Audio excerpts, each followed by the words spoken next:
Hi, first of my short videos.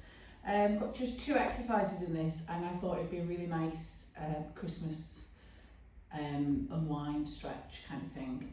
2 exercises that those that are familiar with my classes will know quite well anyway.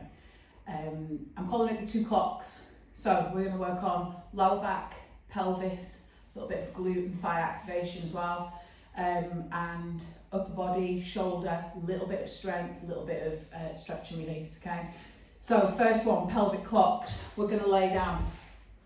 We're lying down, just nice relaxed position to start with, not trying to force anything or change anything. And we're just going to tilt the pelvis forwards and backwards to begin. So if you are tilting, we're flattening the back down and then relaxing back to like a natural arch of the back. You might be able to just make that out. We just tuck your tailbone under, squeeze your bum a little, scoop your tummy a little, we flatten the back, and then we release that and back to just a natural arch. If you have no issues with your lower back, then you can over-exaggerate that arch a little bit if you want to, or just come back to a natural resting position. So when we're doing that tilting forwards and backwards, if we were to place a little ball on your tummy, say marble quite often in classes, if you place a little marble or a ball on your tummy, it's going to roll towards your tummy button, and then as you tilt your pelvis, it's going to roll back towards your pubic bone. So it's rolling forwards and backwards, up and down along your tummy, okay? So if we painted a clock face on your tummy, that's going to roll between 12 on the clock face at your tummy button and 6 at your pubic bone, okay? So we do that a couple more times, noticing how that feels. Do you feel anything else going on in different parts? You might feel that there's work happening in your bum. You might feel that there's some kind of clicking or releasing possibly in your lower back. Don't move into any pain, okay? It feels like a bit of a stretch, brilliant, but it's painful, don't do it, okay? Make it smaller. So then we come back to our natural resting position, and then we're going to think about the left and right half of your pelvis. So if you think about pushing the right side of your bum down into the floor and lifting the left side up a little bit, and then go the other way and press the left side down, we lift the right side up a little bit. Now I could do this much bigger and swing my knees side to side. You want to try and keep your legs relatively still as we're going from left to right, okay?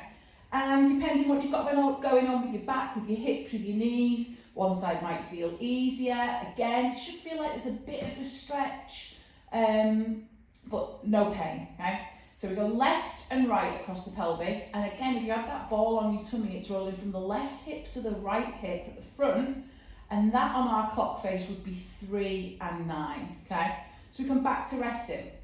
Then we're going to do a circle. So you're going to tuck your pelvis under, squeeze your bum, roll that ball towards your tummy button to 12, roll it to 3, roll it to your pubic bone to 6, to your right hip to 9, and then back to 12 again. Keep going in that same direction.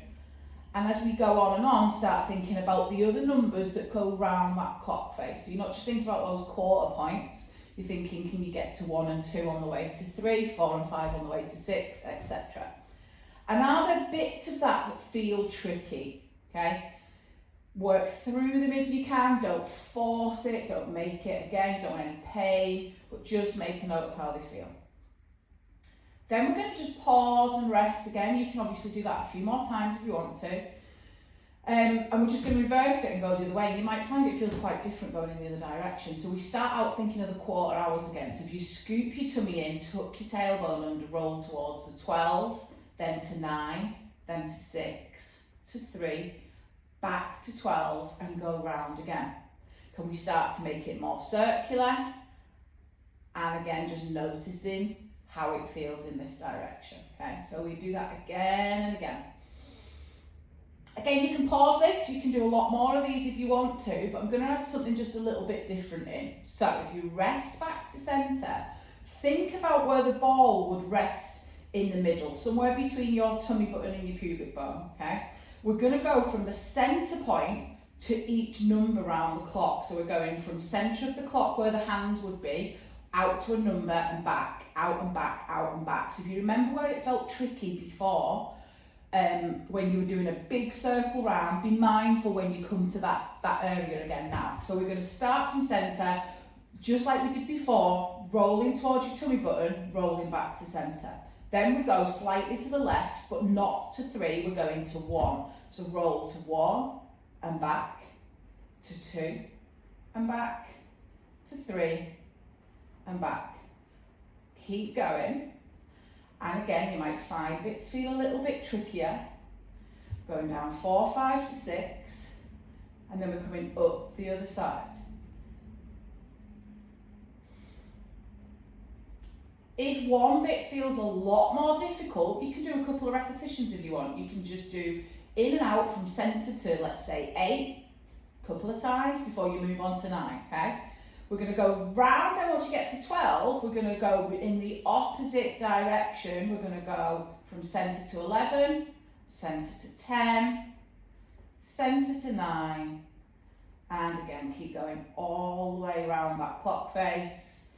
Paying particular attention to the bits that feel trickier. Again, repeat if you want to.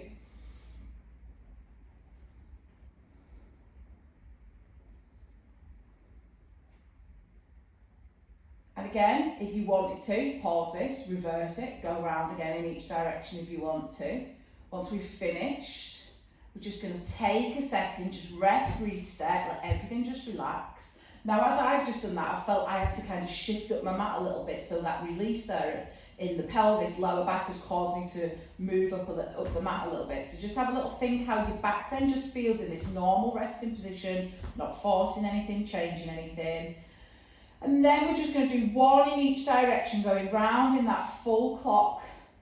Again, in each direction, clockwise, anti-clockwise. And if any of those tricky bits got a little bit easier than they were to begin with. Okay, so we just do 1 in each direction and rest. Okay, from there we're going to roll to our side. We're going to come to all fours for the next bit. So something that we've done quite a lot in classes recently, this particular exercise, another clock. This time we're thinking about shoulders and upper body, okay? So like I say, I've decided to put these 2 exercises together just as a really nice little reset, and a nice little gentle kind of focus stretch.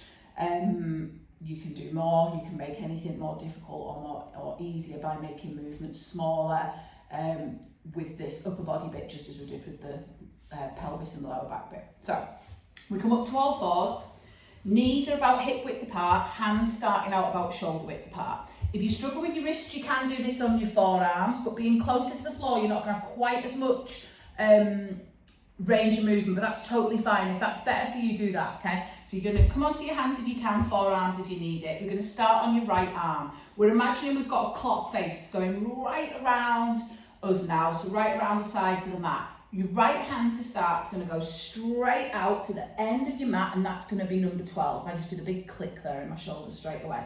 Notice the left arm is bending, and I'm keeping my bum lifted up. I'm not sinking back in a cat stretch as in like a child's pose as I sink back, okay? So we go right arm straight out to 12. A bit of strength in this left arm as you push yourself to come back up. Next we go out to 1 at the top right hand corner, and we come back up. Then we go out to 2.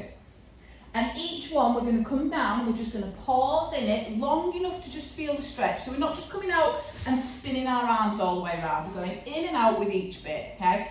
You're going to go out to 3 and you're going to have your palm down as you go out to 3, and then feel a really nice stretch across the front of your upper arm, front of your shoulder, front of your chest.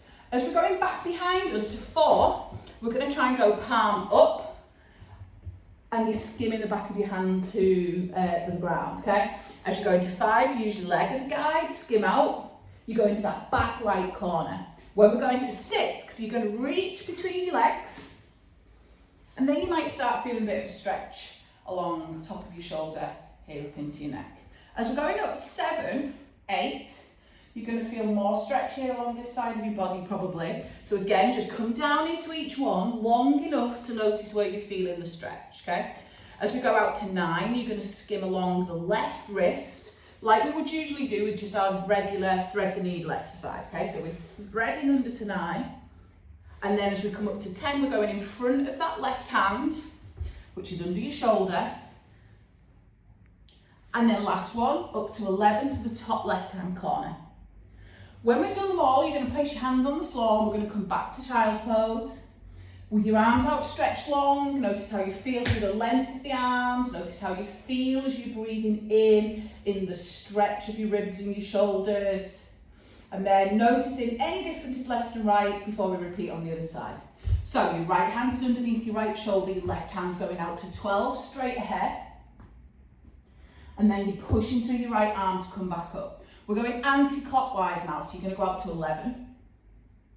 And you're going to come back. We're going to go out 10. We're going palm down again as we go to 10 and 9 out to the side. And that palm down is going to focus the stretch a little bit more here, okay? As we're going behind us, if we can, we go palm up. And there's no, you don't have to do that, but it just changes the stretch around your arm and around the shoulder socket if you're changing your arm positioning, okay? So we skim along your left leg as we go out to 7. And as we go to 6, again, we'll go between your legs. Can you reach back towards your feet? And as we go to 5, you're going to reach down that right leg. And as we go to 4, out to the right somewhere. As we do 3, we're using this right hand as a guide. You're going to skim along your wrist, thread it under, look towards it, or look the other way as well if you want. We're going to go out in front of your right hand as we go to, I've lost my clock, to 2. And then we're going to go out to 1, your top left corner for your final 1. We come back, both hands down to the ground again, bum back to heels. Let your head hang if you can. Arms stretched out as long as possible. Big deep breath in again as you are breathing in. Think about expanding through the back of your ribs, back of your shoulders, almost like you're lifting your back up a little bit on your breath in, sinking down a little bit on your breath out. And just remembering when we've done one side, how that felt, and if we feel a little bit more balanced out now that we've done 2. From there, tuck your pelvis under, rolling yourself up to seated. We'll take a big shrug of your shoulders, pull your shoulders up, back, and down, and then next time let's pull your shoulders up and lift your arms up. Take a big breath in as we lift up. Breathe out, pull them back and down, and we're done. Thank you guys.